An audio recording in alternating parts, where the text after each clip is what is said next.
From the studios of Farm Journal Broadcast, this is U.S. Farm Report.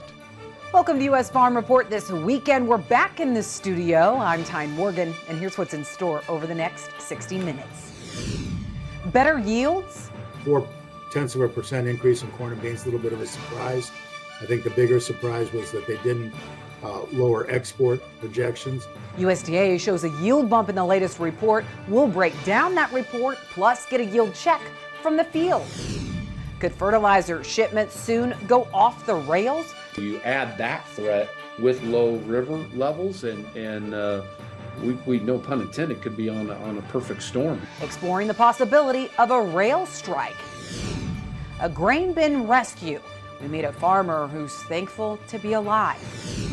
And in John's world, EV range anxiety.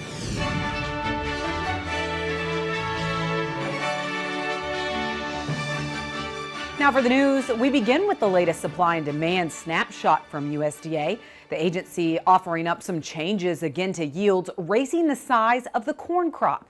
It's putting corn yields now over 172 bushels per acre, with production forecast at almost 14 billion bushels. That's up 35 million from last month. And on soybeans, that yield now 50.2 bushels per acre. Forecasters specifically saying higher yields in Iowa and Missouri accounting for much of that change. Production is now at 4.35 billion bushels. That's up 33 million. Now the number is about what was expected from the trade.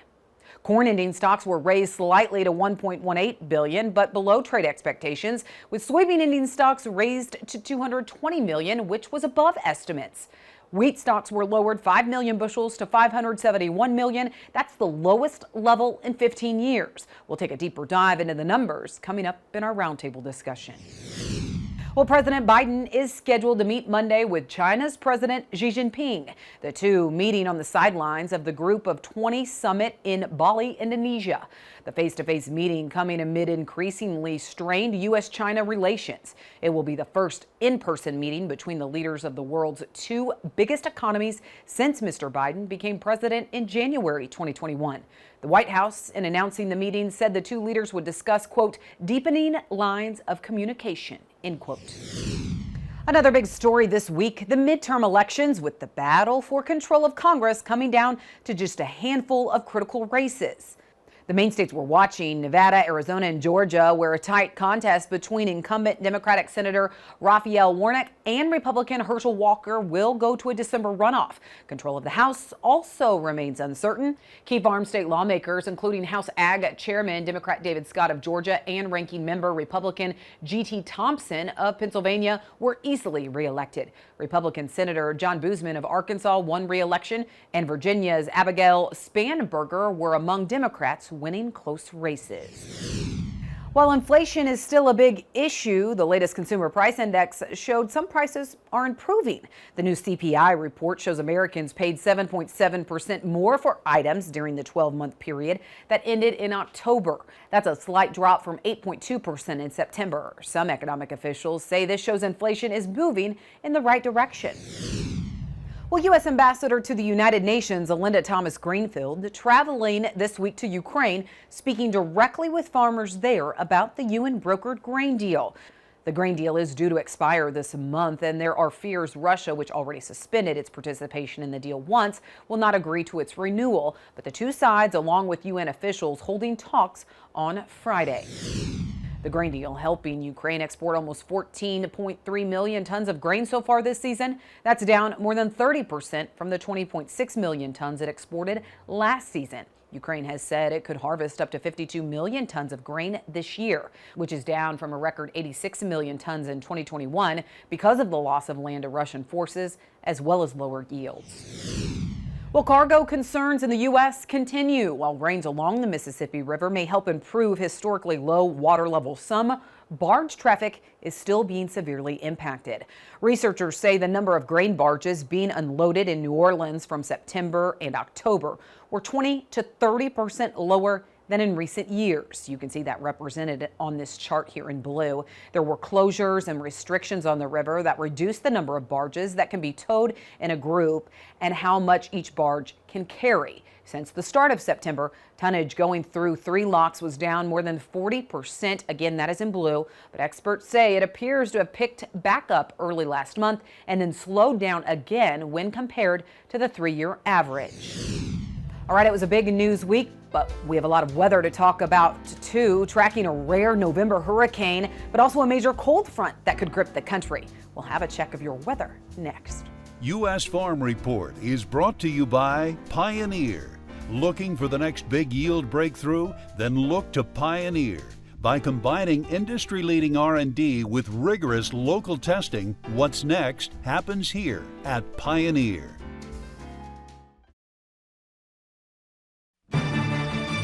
U.S. Farm Report weather is brought to you by H&S Manufacturing. The new Loadmaster 2X harvesting dual box dump cart is capable of lifting and dumping up to 60,000 pounds of product and filling 36 or 40-foot semi-trailers in just one dump. Find out more at the H&S website. Time now for a check of weather with meteorologist Andrew Whitmer filling in for Matt Urasovic. Matt, a November hurricane is rare, and I know you're tracking that as it treks north, but talk also about a brutal blast of cold weather hitting many of our viewers this weekend. And we do continue to watch Nicole, Tyne, and as we take a look here at the root zone map from Halloween, notice how we get a lot of reds and yellows and oranges, showcasing again drier weather throughout parts of Georgia as well as the Carolinas. And as we advance into this past Thursday, November 10th, drought zone, root zone here, we continue to still see inundated with drier weather, but once Nicole kind of passes on through, I do expect this to change as we go throughout parts of next week. The other thing to note as well is lots of the Pacific Northwest has really lessened kind of those more very dry and extreme conditions out there from several low pressure systems that kind of inundated that area last week, and that is some good news there on the drought monitor. Looking at the drought monitor a little bit closer, again still watching pockets of drier conditions out across parts of the Carolinas as well as parts of the Midwest and Great Lakes states. We continue though to still watch kind of the central plains from Nebraska, the western half there of Kansas as well as Oklahoma,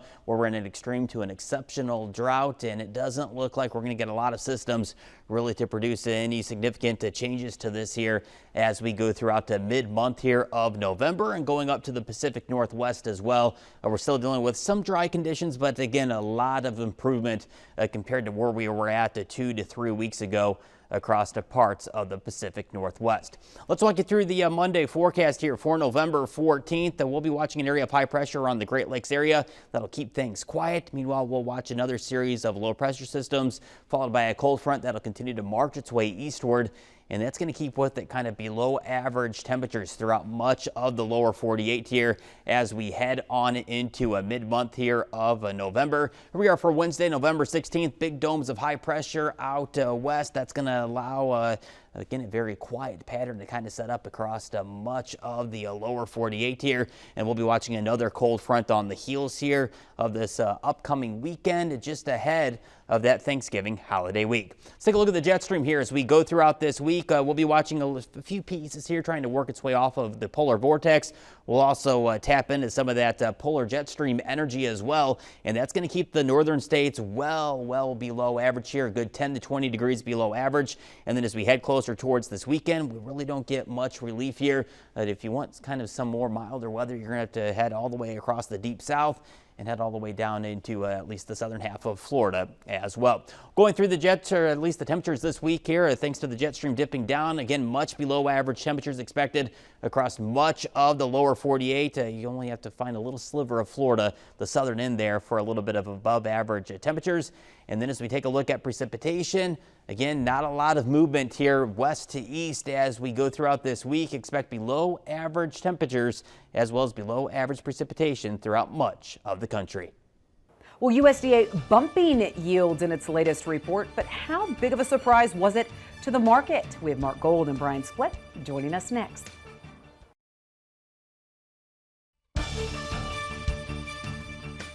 Welcome back this weekend. Mark Gold of StoneX Group, as well as Brian Splitt of agmarket.net. Coming right off of Veterans Day on Friday, Brian, you served in the Marines, still a proud Marine. We want to salute you this weekend as well. Yeah, thank you, Tyne. And I'd like to wish a happy 247th birthday to all my fellow Marine brothers and sisters. Definitely. Thank you, Brian. Well, we look at this USDA report this past week, did see an adjustment to yield, actually bumped up the yield for both corn and soybeans. Mark, was that a surprise to the market? Well, I think it was. But first, I want to say thank you to Brian for his service. I looked up his record, and it's quite a distinguished record out there. And I sincerely appreciate the time you spent in defending our country. Getting back to the reports, 0.4% increase in corn and beans, a little bit of a surprise. I think the bigger surprise was that they didn't lower export projections. I think that's coming down the road.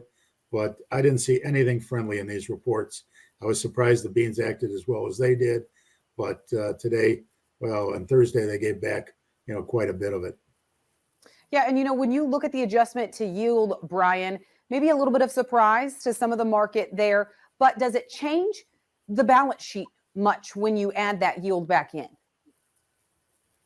No, Tyne, it really didn't change the balance sheet as of right now very much. The small increase in yield was slightly offset by an increase in the feed residual demand in that category. But I think the problem here that we have to realize is that we had a bullish September WASDE report. We had a bullish quarterly stock report at the end of September. We had a bullish October WASDE report.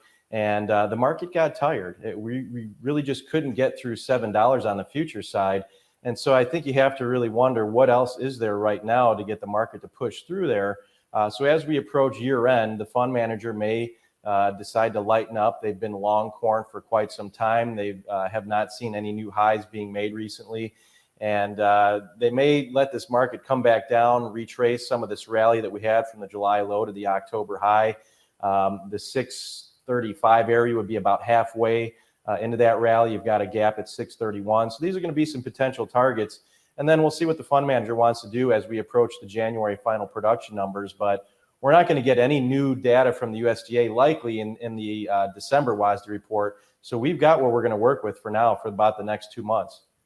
Mark, you mentioned it, no change to exports. You think that's coming down the road. Which commodity do you think has the most room for change, up or to the lower side from USDA? Well, I think for the time being, the corn, we've seen some little bit of pickup in Mexico, which is good. But overall, I look at beans.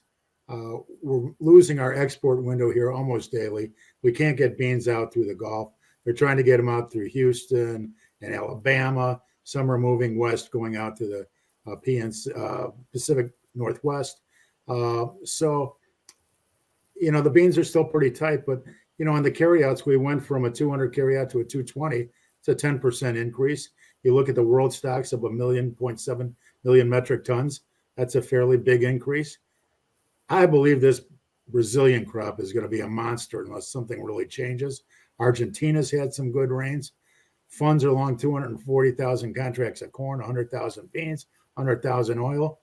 I just don't see where we're going in this thing unless it's to the downside. We're going to need something to shake. If Putin signs this agreement over the weekend, I don't see much hope. You had the dollar down over 2 full cents, and we couldn't rally a week. Well, Mark doesn't sound very bullish, Brian. So when you look at the supply and the demand, those factors right now, not even looking at the outside markets, are you concerned about significant downside risk? I'm more concerned about significant downside risk in the soybeans than I am corn. And I'm not going to say that corn can't go down. And I think we're probably going to continue to grind lower here in the short term. But when I look at, as Mark had mentioned, the size of the upcoming Brazilian crop, Argentina getting rains recently, and we're going to have an issue here coming up very soon where I think China's been doing the buying that they need to do to get them to the South American harvest.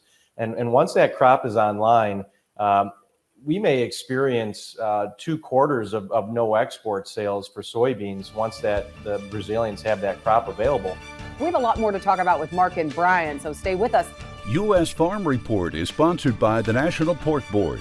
National Pork Board is getting the word out about real pork with a myth-busting campaign that shows consumers the story of real pork on the farm. Visit pork.org/WeCare to learn more. Well, electric cars hit a big speed bump in the midterm elections. John Phipps looks at the reality of a world of electric vehicles this weekend. Rural America, and farmers especially, are skeptical, to put it mildly, about electric vehicles. This attitude is reasonable, but it also may be myopic. We struggle to grasp what a tiny sliver of the auto market we represent and how little our contempt for EVs means. Some context might help. First, global EV adoption is not and will not be driven by U.S. consumer attitudes. China has grown to almost double the number of vehicles sold annually, which means car manufacturers will take their production lead from them most of the time. China's market will not be determined by consumer whim either, but by their autocratic leadership. The EU is also mirroring this trend to EVs. China also essentially owns the car battery market along with Korea and Japan, not to mention the required raw material supply. Adoption in the U.S. will struggle to grow until our battery supply chain is more diversified or at least more secure. Americans will be much slower to change compared to the rest of the world, and farmers slower yet. Our minuscule market share will not influence the future. Second, Americans, and especially rural residents, are justifiably leery of EV range, even though our trips are overwhelmingly short, well within EV limitations. From the ever-helpful visual capitalist, here is the current situation for that range anxiety. Despite rapid improvements in battery capacity, ICE, internal combustion engines, are really the only practical choice for country people. ICE vehicles have a vast infrastructure for refueling and do so quickly. Recharging stations for EVs are scarce and will be built last in rural locations, if at all. Electrification is not and may never be suitable for large equipment like farm machinery. The wild card, however, is rural solar power adoption. We have room for those arrays, which makes an EV logical as a short-range vehicle. Third, despite our huge size, America has followed a transportation path determined by our inclination for cars and airplanes. We are efficiently positioned to travel short and long distances, but are completely lacking a medium-distance alternative, namely trains. Consider that China has built 26,000 miles of 200-mile-an-hour rail in the past 15 years. EV range matters less there because they have a practical mid-range alternative. Regardless, given the size of our auto fleet, even reaching the proposed EV sales goals means decades before EVs outnumber ICE vehicles on the road. Thanks, John. And that QR code on your screen will take you to more of John's commentary on our YouTube page. Well, up next, Machinery Pete has some classic iron. Tractor Tales is next. U.S. Farm Report is brought to you by NK Seeds, the fastest growing seed brand, getting you top hybrids and varieties that perform on your acre. NK Seeds, bushels don't lie.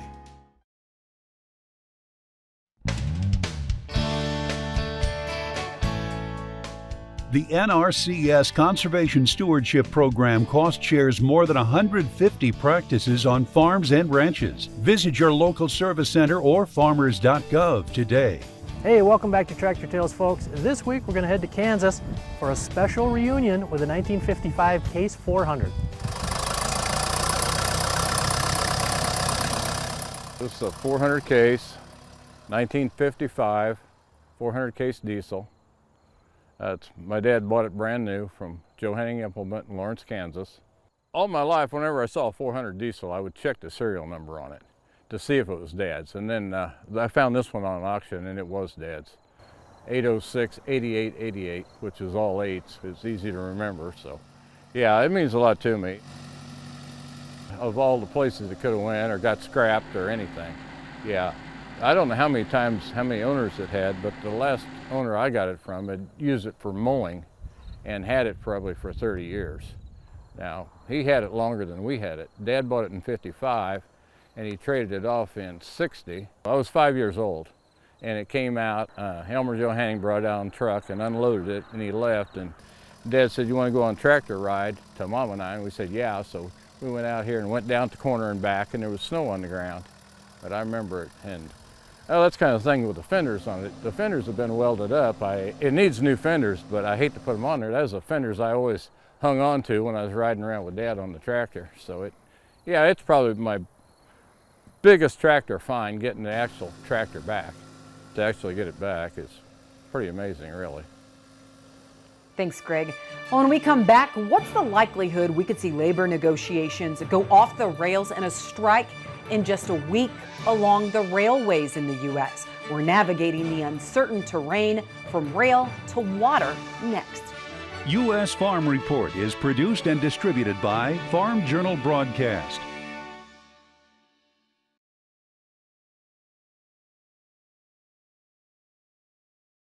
Welcome back to U.S. Farm Report. Trusted, timely, tradition. Welcome back this weekend. Well, U.S. transportation has faced rough waters all year. And now that the Mississippi River remains critically low, it's applying more pressure to an already fragile rail system. We explore the situation this weekend in our Farm Journal report. And I would say by and large, we're on the short rows, so to speak, Tyne, of harvest here. Harvest in the core of the Corn Belt is nearing the finish line. But I'd say in the next week, we'll have that fairly well completed. And we're on to the fertilizer side now, both dry and an aggressive run on the ammonia, trying to beat this cold weather that's coming in here later this week. As fall field work picks up pace, so do concerns about what the potential crisis on the nation's railways could mean for business. The weakness of that system is it's so fragile. With one person not showing up, has a ripple effect for what could be days on a unit train coming to see us or leaving our facilities. Landis Cooperative is a farmer-owned cooperative with a large footprint in Iowa. And as the Mississippi River remains low, Landis's Matt Karstens says it puts more pressure on rail. If you're not getting movement on the river system, or those freights get high enough, which they are now, you see a switch to rail, putting more pressure on the rail infrastructure. Demand has surged for rail cars. National Grain and Feed Association says the cost of rail freight is proof. We're also hearing that the secondary rail freight rates on a rail car are running around $1,500 to $2,000 a car right now. And I think that number was around $150 a car at this time last year. The cost has jumped 13 times where it was last year. And now that vital shipping vein of rail is also at a fragile state. The situation we're in right now, obviously, there was the agreement that was reached and that was announced back in September. With the Biden administration, we're working with the railroads and the unions to get that deal. But all 12 unions have to ratify it. As of today, NGFA says 2 unions have already voted to not ratify that agreement. And there are 3 remaining unions, one which I believe will make their announcement, I think, on November 14th, and 2 others, the 2 largest ones, which are scheduled for November 21st. The hiccup is all unions must ratify the deal. If not, under the agreement, the rail workers can strike starting November 19th. But just this week, a group representing a major railroad, as well as a union that already voted to reject the new contract, agreed to push that potential strike date back to December 4th. While this gives the groups more time to reach a new agreement, some fear it's just kicking the can down the road as concerns over transportation heat up. You add that threat with low river levels, and we no pun intended, could be on a perfect storm here if things don't go the right way quickly, whether it's enough rainfall to get those river levels up. But now with the freeze coming in, a bunch of rain really isn't going to help us at this point. Strike or no strike, rail issues have created waves all year. But Seifert says as the September strike was avoided, there have also been signs of improvement on rail. A number of our members have told us that they had expected it to be a little more difficult here in the fall and in the harvest than it was. And I think the fact that they're not saying that was all indeed the case, if that's a good thing. Seifert says the latest data shows as of November 3rd, unfilled grain car orders of 11 days or more set at 4,657. In April, it was 2 times that at 9,492 cars. But compare that to a year ago at only 430.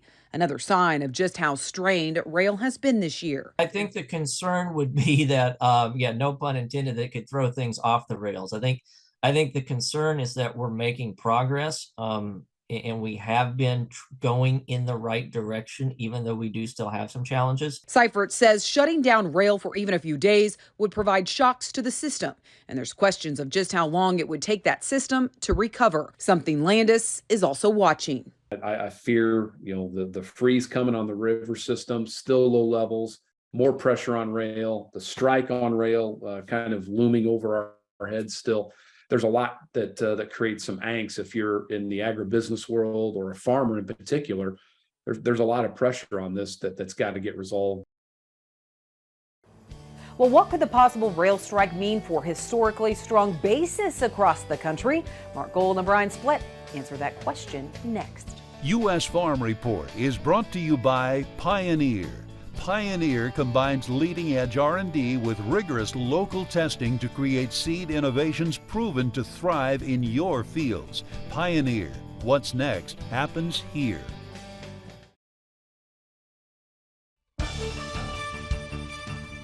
Welcome back to U.S. Farm Report this weekend. Mark Gold and Brian Splitt rejoining us. All right, we just took a deep dive looking at the rail situation, the concerns about a possible strike.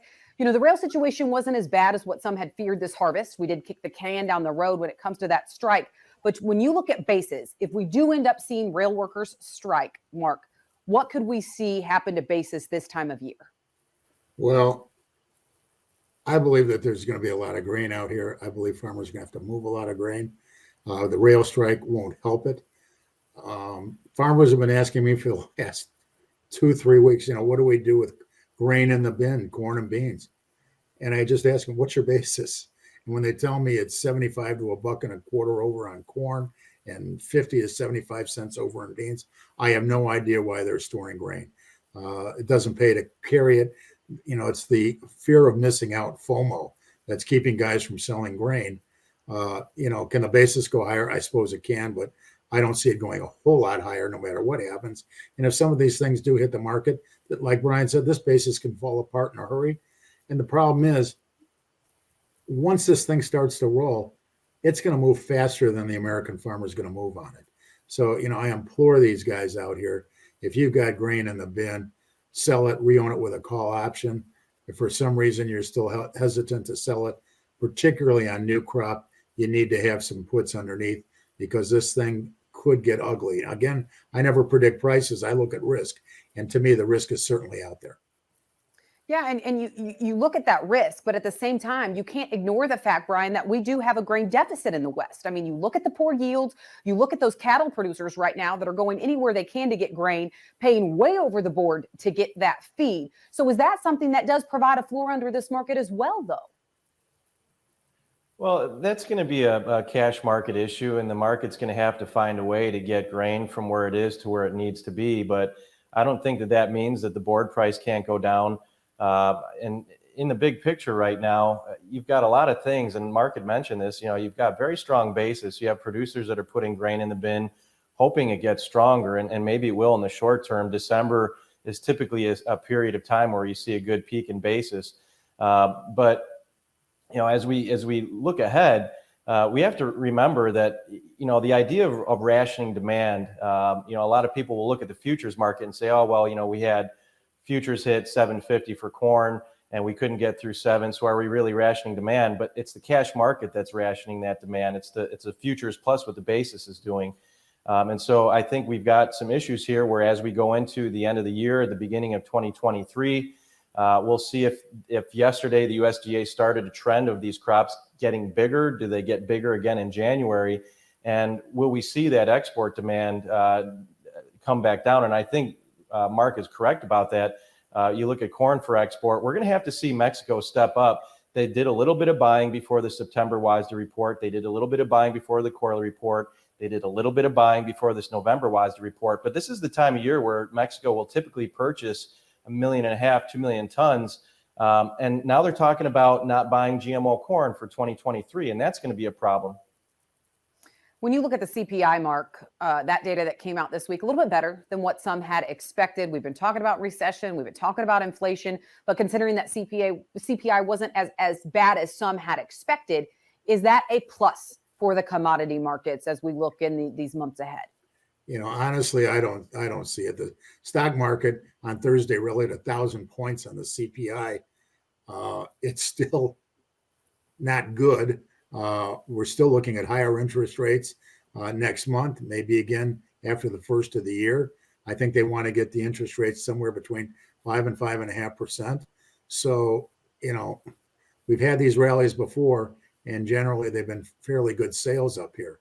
On the grain side of it, though, I'd like to say that one of the things we've seen consistently over the last several months is every time we get a hard break in a market, every time we get a hard rally in the market, the end users are in there on the buy side, the pros are in there on the sell side, and I think the end users will continue to be here on the breaks until we get to the first of the year. All right, Brian, real quick, I know you're keeping a close eye on crypto as well. We've seen the value wash out in some of these cryptos. You know, what does that potentially mean for commodities? Is there something we should be watching when we see those values shift so quickly? Well, I think number one, when you look at what's happened with FTX, and you've got billions and billions of dollars have been washed out seemingly overnight, and some of these fund managers that are diversified have assets in commodities, equities, some in crypto, and so anytime there's one entity or one part of that allocation that takes a very big hit, that might require some rebalancing. So if that's the case, we've got the fund manager that's long corn and soybeans. Does that mean they need to reduce the positions to pay for losses in some of their crypto allocations? That's very possible. All right. Well, Brian, thank you again for your service. Mark, thank you for joining us this weekend. We appreciate it. We need to take a quick break, and then we'll have much more right here on U.S. Farm Report this weekend.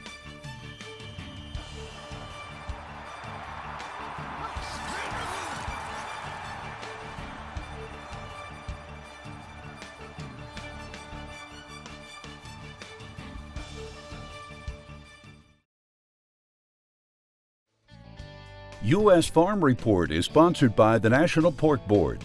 National Pork Board is getting the word out about real pork with a myth-busting campaign that shows consumers the story of real pork on the farm. Visit pork.org/WeCare to learn more. Well, another close call that turned into a story of survival. A farmer in Mississippi is alive this weekend thanks to a massive community effort to free him after getting trapped in a grain bin. These soybeans may look tiny, but imagine being buried beneath 10 to 12 feet of them. The quicksand effect of the just pulled him under. Deborah Thornhill is counting her blessings. Her brother Wayne Brakefield is still alive tonight. I could see the beans pouring out that side of the bin, and then I could hear them hitting the side of the bin, and I told her, I said, Kathy, he's in the bin. Well, I began to run, and I got down here, and Richard was just doing everything he could, and we weren't getting anywhere. It didn't take long until the Brakefields knew they needed help. All I could think of was we've got to get him out as quick as possible. Summerall Volunteer Fire Chief Virginia Hayes was among the cavalry to answer the call, with dozens of others. But when I got on scene, they were saying that they could hear him moaning and groaning, and underneath all that, so we knew he was still alive. So we were working as hard as we possibly could to dig him out and then cut him out. Crews had to use this circular saw to cut through the thick metal. This was a lifesaver right here. This is what done most of the work. With each passing minute, family members worried about the oxygen left in the silo as Wayne remained wedged near the auger below the beans. It was a whole lot harder to stay calm, once I knew he had been quiet for a while. As long as I knew they could hear him, I could hold it together. After an hour and 3 cuts, this was a lifesaver right here. Wayne Brakefield was finally free. A lot of Thanksgiving. Just thanking the Lord for keeping his hand on him.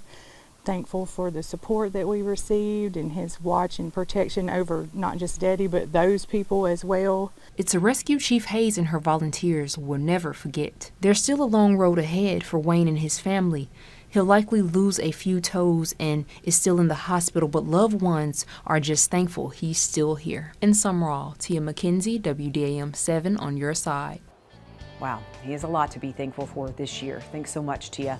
All right, when we come back, John Phipps is talking about pollution problems. That's next.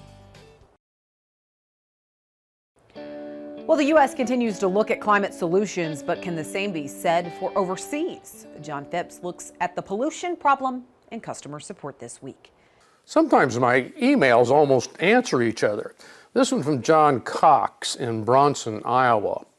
Why does the United States continually send its polluting manufacturing overseas when we could most likely do it here more cleanly, like ag chemical and fertilizer production?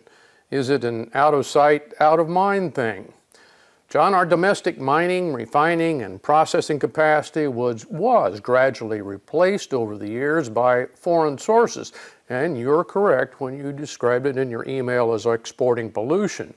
Most mineral refining uses solvents and produces waste that present an expensive headache to contain safely from the environment. It became a legal and profitable alternative to simply buy refined products from other countries instead. To be sure, those countries were not coerced into doing the dirty work, so to speak. Such industries provided millions of relatively good jobs and wages and lifted areas and sometimes even countries from abject poverty. The advanced world was also too slow to recognize how damaging these processes can be to people and the surroundings. Now on to the related topic of lowering our dependence on China for rare earth minerals needed to feed those planned chip factories. So, what is the plan to source the minerals needed for these chips? Yes, the U.S. does have the minerals, but getting new mining operations approved is just like getting a new oil refinery built. Last one in 1976 in the U.S. Presently, it's just not allowed. And that's from Gary Kroltz in Withy, Wisconsin. After centuries of extraction and processing industries operating here in the U.S., it became clear to Americans they were damaging the environment and our own people with these facilities. Led by the Nixon administration, Congress established the Environmental Protection Agency and went on to enact the Clean Air and Clean Water Acts. As someone who remembers the Cuyahoga River burning, the need was obvious. It turned out to be an enormous expense for the government and business to begin rectifying those mistakes. Since then, governments at all levels, prodded by citizens who now are aware of these costs, have gotten into the regulation business. Your point about how difficult building a new processing plant will be is spot on. Sitting in on any local zoning commission meeting will do much to help you understand why I think such facilities will struggle to see the light of day.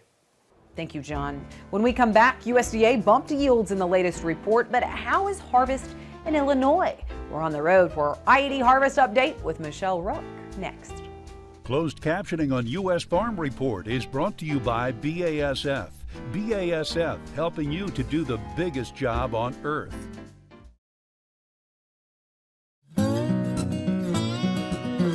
The I-80 Harvest Tour is brought to you exclusively by Case IH. Case IH equipment is designed, engineered, and built by farmers. See their stories at builtbyfarmers.com. Well, harvest has gone quickly for farmers in Illinois this fall thanks to cooperative weather. 94% of the soybeans are out of the field compared to 89% for the 5-year average. Corn harvest stands at 88% complete. Michelle Rook is off to the fields to get a first-hand look in our I-80 Harvest Report this weekend. The harvest season is quickly wrapping up here in Illinois, and it's produced some mixed and surprising yield results for farmers. In central Illinois, planting was late for Alex Head, and the corn was hit by hot, dry conditions during pollination. So the harvest was a pleasant surprise. We did see some tip back, so yeah, I mean, it took probably a little bit off of it, but I mean, overall, the corn, can't complain with the yields. So it's been good so far what we've done, and everybody I've talked to has been happy with their corn yield. In northern Illinois, Wade McLaughlin had similar results, with timely rains and very little disease pressure. We've been very pleased with our corn yields this year. They're not record-setting, but well above APH. I would say anywhere from 10 to 20 bushel above APH. and his test weights also added to the yield. I would say the majority has fallen between 59 and 61, so real pleased with our test weights. Farther south, farmer and market analyst Matt Bennett says those trends were true on his farm, so he thinks the statewide corn yields could set a new record. I think Illinois will be better than last year. Is it going to break an all-time record? The final yield, I believe, in 18 was 209. It was printed at 210 at one point that growing season, marketing year, you name it. But do we get to 210 or above? I think it's a very possible situation. Soybeans were the opposite, with yields somewhat disappointing compared to expectations due to too much late-season rain and diseases like SDS. A lot of beans in our part of the world were running from the mid-60s to mid-80s. You know, there were some mid-80s, and we had some of them. So they're good, above 8pH and above, but not like exceptional like we thought they might have been. So Bennett, who thought soybean yields in Illinois had a chance of breaking the record, now thinks they'll miss that mark. In Illinois, I'm Michelle Rook. Thanks so much, Michelle. Well, that does it for U.S. Farm Report this weekend. Don't forget to tune in Thanksgiving weekend for our annual Harvest of Thanks. We're busy putting together those heartfelt stories that you won't want to miss. Well, for all of us from U.S. Farm Report, thank you for watching this weekend, and be sure to join us next weekend as we work to build on our tradition. Have a great weekend, everyone. U.S. Farm Report is produced and distributed by Farm Journal Broadcast.